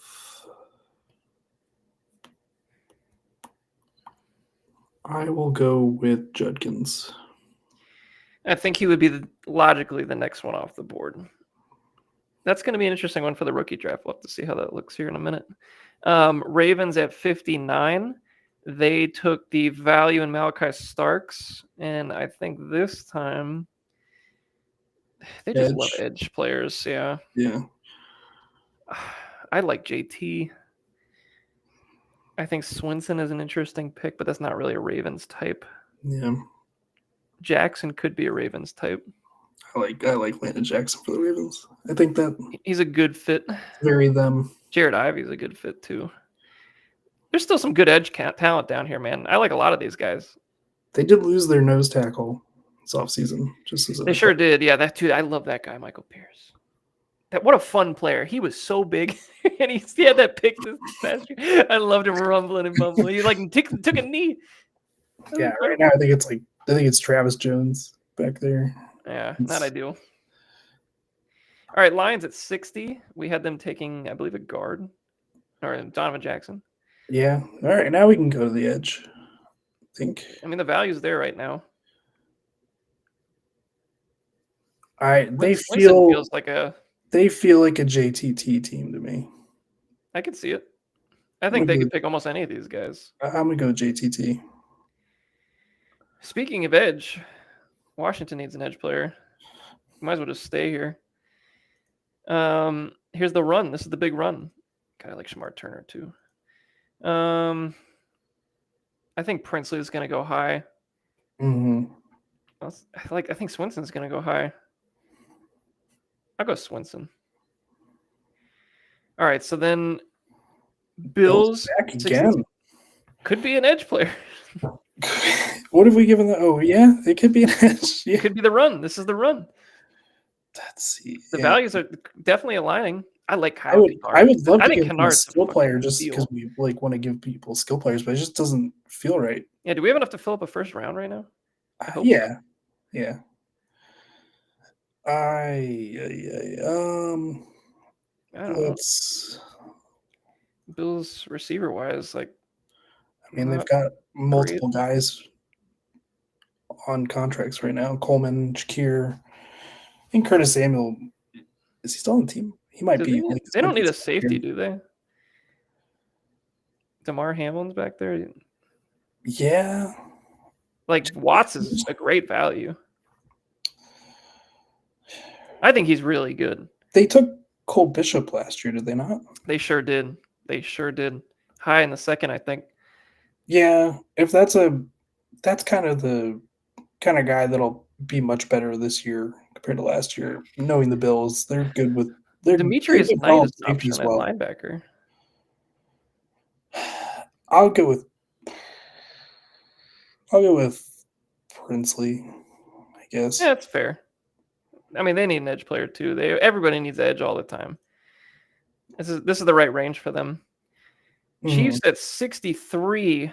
Oh, I think we're in running back range here. There's so many good values. God, Scatabo just feels like a Chief. Just feels like one. Samson feels like a Lion to me. Not that they're going to take a running back. I think he's a Steeler. He's got. Imagine him in a Steelers uniform. I mean, his comp for me is. I mean, it is. Jesus Christ! I want to hear the comp. You have me intrigued. James Conner. Jesus, my brain stopped working there for a second. So a shorter James Conner. My comp for him. He runs a lot like Doug Martin. I got a lot of he does a lot of movement. There's a lot of things happening. Trying to sell John Gruden. What are you doing? Maybe. I mean, I just feel like when I see him run, he runs similarly. He's got that kind of like bowling ball thing going on. All right. I gotta be honest. I don't love. Who do we give them in the first round? We gave them what? Mike Green, which is a good value pick for them. They need a lineman so bad, but maybe this is the Ursary pick. Fuck it. They need a lineman. All right, Eagles fan. Finish the second. This is the last pick of our mock draft. That's wrong. Go to. What do we need? You guys don't need anything. You're too good. Everybody needs something. Your roster's. We've lost a lot of defensive players, I will say. I don't know. I think you could literally take anything. Could use a safety. Could use a linebacker. Knight would be great. We need. But the question is, what SEC team are you going to pick from? That's the real question. Can we sort by SEC teams? Okay, just go. Can you filter interior offense and defensive line? I don't know. You already took all the Georgia ones. Just reach for Seth McLaughlin because he went to Ohio State. Jesus, this is bad. It got bad fast, but I do like CJ West and Shamar Turner. Yeah. Boy, this is ugly. Look at this name. Willie Lampkin. Oh, I'm a Willie Lampkin. I love Willie Lampkin. I'm a guy. I like him. When I was watching Hampton, I was like, who is this motherfucker? Who is Willie Lampkin? I've heard his name pop up multiple times because North Carolina's offensive line is absolute dog shit. He's actually good. Have you seen his measurables? No, I'm kind of. Look it up. All right, here we go. This is what this podcast is all about. Willie Lampkin measurables. This is what the fans want to hear, Sean. This is what fucking mind. He played guard last year. Oh my God, he's all right. For anybody at home, you got to listen to this. He's 5'10", 270 from Lakeland High School. He's so small for a guard. Insane. He was at the Senior Bowl and I missed him somehow. He's like the Poona Ford of offensive linemen. It's insane. Yeah, I'm gonna have to go back. I gotta watch him at the Senior Bowl. Is nuts. So there was a similar player a few years ago, maybe not quite this small. Remember Shaq Mason? Mhm. He was kind of a stubby guy too. I think he was like 6 foot 280. Yeah. But this is even smaller. I mean, this is 2 more inches shorter and a 10-pound difference. That is wild. All right, Yeah. Willie Lampkin. Watch out for Willie Lampkin out there. Dude, fun player to watch though, man. Let me tell you. I mean, I remember seeing him on tape, but like I didn't realize he was that small. Yeah. I mean, that's crazy business. Anywho, There's no way he gets drafted at 124 ADP. There's no at that size, impossible. I guess value wise, I'll just go with Watts. Yeah, I mean, it's like the right value. There's really no better value here, I think. All right, so that wraps up our first 2-round mock draft, and we will now go to the rookie mock. I'm not gonna lie, I lost the plot at 38. It's okay, we can remember. We can go back and look. I'll keep it pulled up. So the only thing I will need to pull up really quick is the draft order, because for whatever reason it doesn't show everybody when you do a mock here, and that makes me upset. It's one of my qualms with this mock draft situation. All right, so first up is Dustin. I'll do the odds for this one. I'll take Ashton Genty for Mr. Dustin. Going to the Bears in this mock. Whoa. Why is it auto picking? I don't want to do that. Is it going to auto pick for me? Oh, no, I can just pause it and then pick manually. All right. So Ashton Genty, Bears, obviously incredible fit, guaranteed 1-1. I don't think there's a whole lot to talk about with Genty. So we can go to number 2 for the Armadillos. Who we taking? I'm going to go with Hampton. Yeah, first round draft capital is going to be really hard to turn down for a running back. I do think it's funny that the Broncos go from one North Carolina running back to another with a very similar play type. Javonte Williams is not that different as like a stylistically, not that different. But I loved Hampton, and I love Mr. I'm sorry, I'm blanking on his name again. Javonte as well. So I'll go with the. Let's see here. How do I just pick the damn guy? Or do I have to do it this way? Set player. And that brings us to 3, which is our friend James and the Los Angeles Lambs, who have quite a few options. And this, once again, this is assuming that Travis Hunter is playing majority snaps at receiver for the Browns. That really can change the outlook here. The Cowboys, I think the Cowboys and Tet is a good landing spot, frankly, because of the quarterback. I think there's not going to be a lot of these receiver options that end up with a good quarterback situation. I think Ekbuga, if he ends up going to Washington like we had it, that's a good spot, obviously, but he's going to have some competition for a little while. I feel like if Tet goes to the Cowboys, like 1,000 yards in year 1 wouldn't totally surprise me. But would you take Tet over Hunter, knowing that he's going to get? That answers my question, I guess. There, No. I personally think Hunter's an alien. Yes. I would have a very, very, very, very hard time passing on him. I would even consider him at 2, I'll be honest. Like here, like there's a legit conversation for him at 2 if he's playing majority wide receiver snaps. He's that good. He moves so different. He's in on him recently at receiver, and I'm just always like, holy shit, this guy moves like a freaking alien. If he's in last year's draft, he's in with those 3 guys. Absolutely. I would take him over Odunze for sure. He's in with Chase from that year. Like, yeah, from as a prospect, you mean, right? Yeah. He's a top 5, and he's a top 5 receiver. So would we do that, or would we go with one of the running backs for James? It's your pick. I know. I'm just asking. I'm trying to have a conversation here, Sean. This is what the whole point is. I keep giving you the same answer every time we work it out. So it sounds like you want Travis Hunter, Sean, is what you're telling me. That's what I'm saying to you. What's what you're saying to me? All right. Well, let's at least talk about some of these other running back landing spots before I forget them.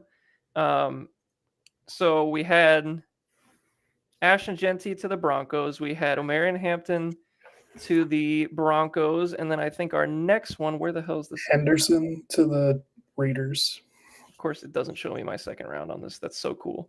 We had 4 running backs, right? In the top 2 rounds. We had Henderson, Judkins to the Texans. Yep. And was that it? Unless you didn't take Scatterbo, right? No, we did not. Yeah, it was just the 4. Okay, interesting. I think the Raiders is a very good landing spot for Henderson, and I would put him in consideration here for sure. So I think you're deciding between Hunter and Henderson. And if I would have to go Hunter. I think I just got to go Hunter, just based on the upside. And if James hits on this and has BTJ and Hunter for the next 8 to 10 years, that would be sick. I mean, that would be awesome. So let's do that. It's an interesting exercise when you have Hunter as a receiver. And then at 4, we will have the Adam Thibodeau chili cheese fries picking in the place of the Alex Morales London Silly Nannies here at 1-4. This team needs tight end, needs quarterback, kind of set everywhere else. I don't think the conversation starts here for Warren. So I think based on everything else we've talked about, it's basically going to be McMillan versus Henderson here. So I think you can go either way. I think it's a coin flipper. What do you think, Sean? Your pick. I'm going Tet. All right, Tet it is. Just for Say that no more. spot, so say no more. And then we got Dustin Gilchrist at 1-5 with the Elk. This is their second pick. They took Genty with the first pick. So I think this would come down to Henderson, Warren, or Ekbuka for me. I don't think Burden would be in that conversation quite yet with the Titans. Golden, where do we have him again? Green Bay. Okay, he would be in the conversation. It's a nice stylistic fit with. It is a very nice stylistic fit. I think he's not going to last a whole lot longer. We'll put it that way. A quarterback that can throw outside the hashes is like Golden's never had that before. No, I'm going to sit here and take Henderson. The landing spot is very good. He's a really good player, and Dustin can kind of rebuild his running back room pretty quick here. He already has a few good receivers on this team already, so I don't think this would be a bad pick at all. Here at 5. And that brings us to James at 1-6 again. Took Travis Hunter at 3, and then he's going to have a few picks coming up in the second. I think he's got multiple seconds, a lot of 3-1 and 3-2. So this is kind of where the Warren conversation is probably going to start. Probably even at 1-5. Or Loveland as well, depending on how you view those guys. Yeah. What are you thinking, Sean? I think I still lean. I'm probably gonna go. We had Loveland to the Seahawks as well, right? So we should bring that up. I'm gonna go with Golden. Here. Okay. Yeah, I mean the landing spot is there. For some reason, James strikes me as more of an Ekbuka guy. But maybe we can see. All right, pick 7. We have the silly name. I'm not the silly names. Jeez. The Lionheads, Vince Pacinieri led, and they need a receiver, Sean. Debo being, we go Ekbuka here. Do we go Igbuga here? I feel like that makes sense to me. Unless he wants to get frisky and go with Higgins for the Patriots, but I don't think that's going to happen. so I guess you're going Igbuka and just I think it's doubling up. Igbuga. He doesn't need the tight end. He's got Trey McBride. I think this is like, I feel like Igbuga is so similar to Terry that it just like to me he's a similar player. Good person to learn from. I just like talent wise when you're looking at who's available right now, like and where the landing spots land up. I think it'd be really hard to pass on Igbuga, so I'll just go with him. All right, and that brings us to 8, which is the Elk again. They've taken Ashton Jeanty at 1. They have taken Travion Henderson at 2. So both running backs. This could very well be the Warren Loveland spot. They don't really have a tight end on this team, on the Elk, very strong tight end options on the team currently.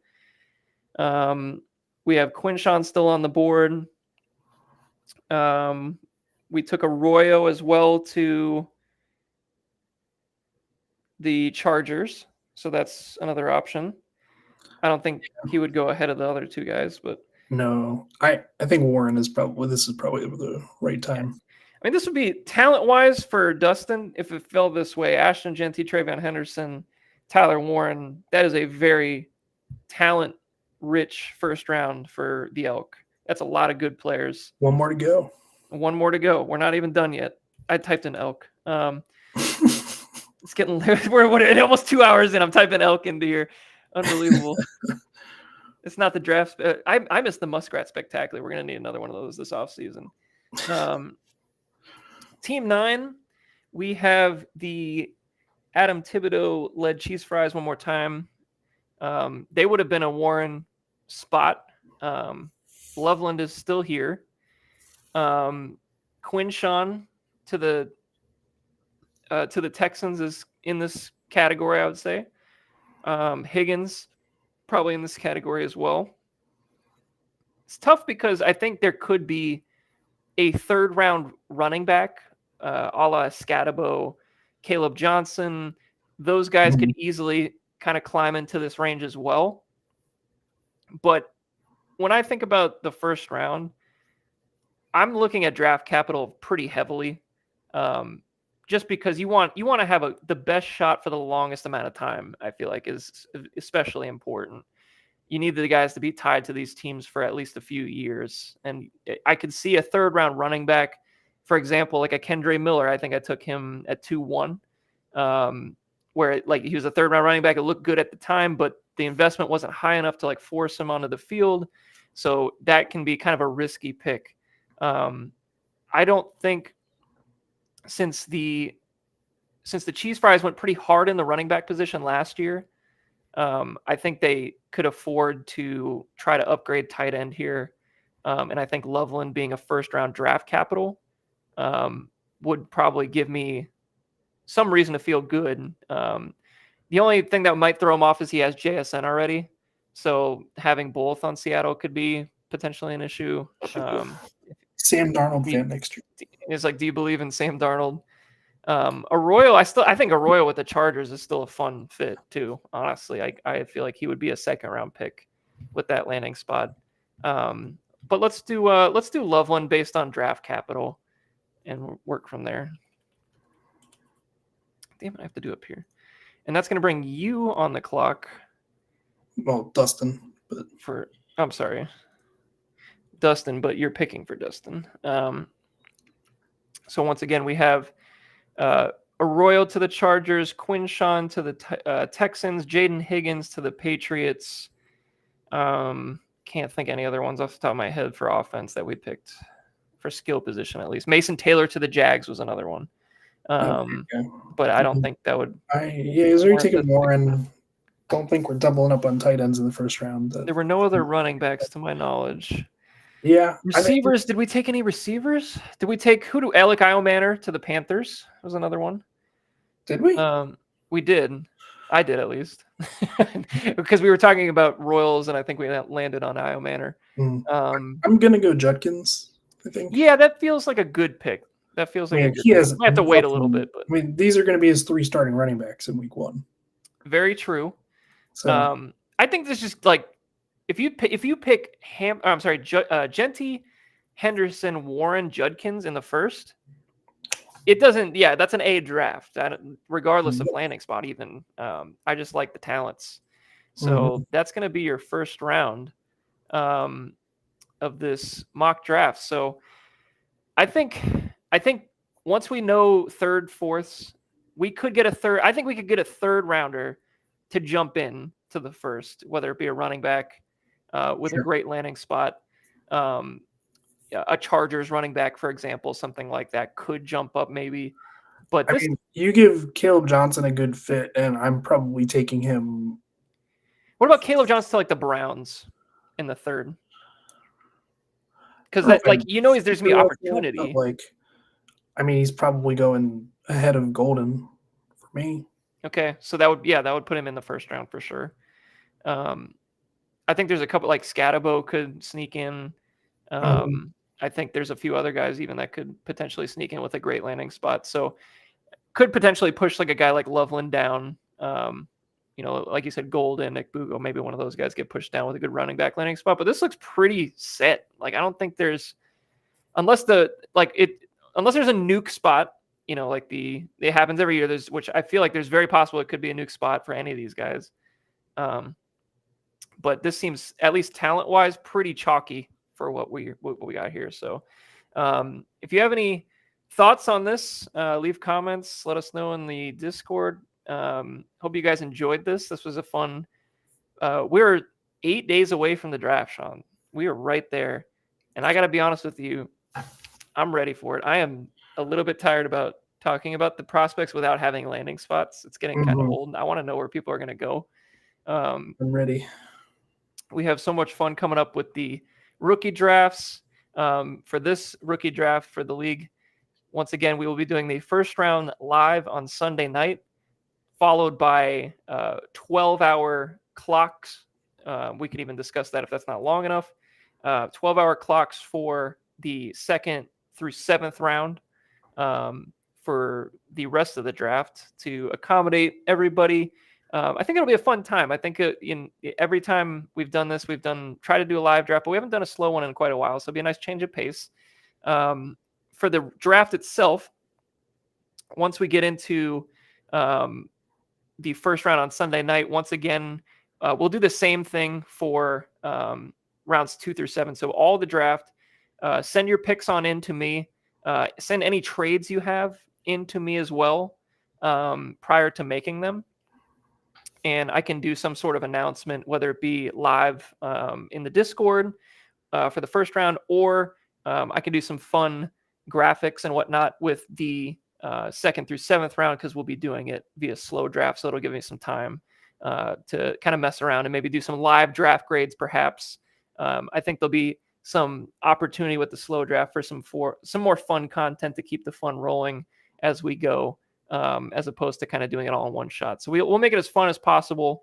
And if you have any suggestions on how we should handle it, or if there's anything that you'd like to see content-wise before or after the draft, I'm planning on having a rookie draft spectacular podcast after the draft to really just talk about the whole thing.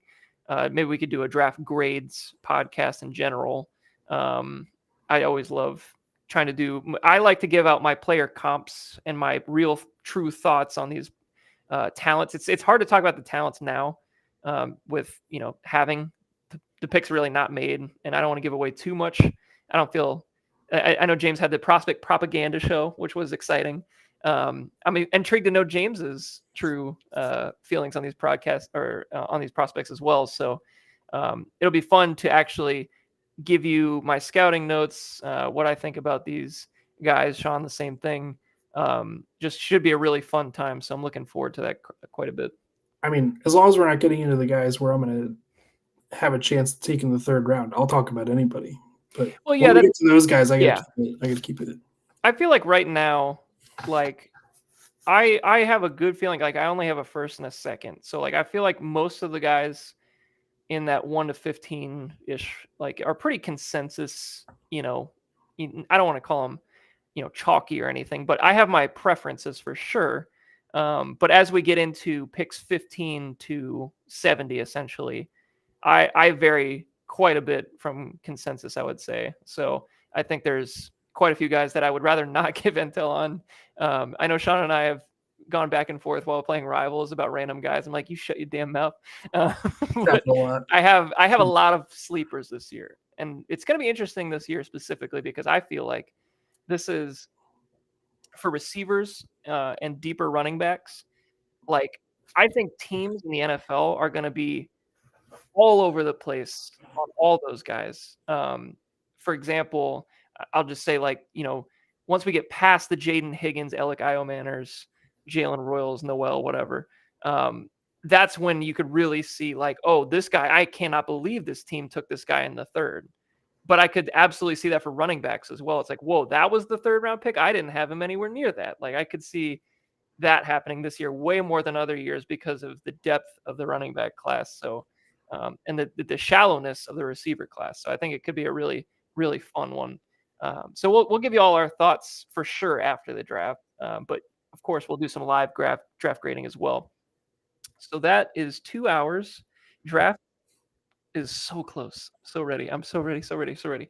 It's got to be close. Party poppers have been shipped to the house in Florida. It's going to be a great time. So who knows? Maybe we'll even do a live stream during the draft, live from James Seaview's house. It's possible. If we get some juicy intel from Charlie on a crazy pick, we will go. That would be a fun one. That would be a fun one. What would be even better? Tyler Shough in the first round. We'll go live immediately. Emergency podcast. We'll start driving to Green Bay as soon as that happens. I will come up with some fun event for me to do. Like, I don't know what it would be, but back in at FGC when the Bucs took Roberto Aguayo, I literally legitimately was so upset that I took a lap. I walked the entire North Lake loop because I was so upset. But EJ Manuel got picked. I blew off we didn't have any party poppers left, Sean. It was, I think Vince and I both bought a bag and they were all gone. It was all gone. So we're going to have to pre-plan for a Tyler Shough first round pick. If it happens, we will not have a single party popper left. I've already looked on Amazon, so we'll make sure we're covered there. Anywho, that's going to do it for episode 88. And the next time we talk to you, we'll be having a lot of fun watching the draft. So see you guys later, and thanks for watching.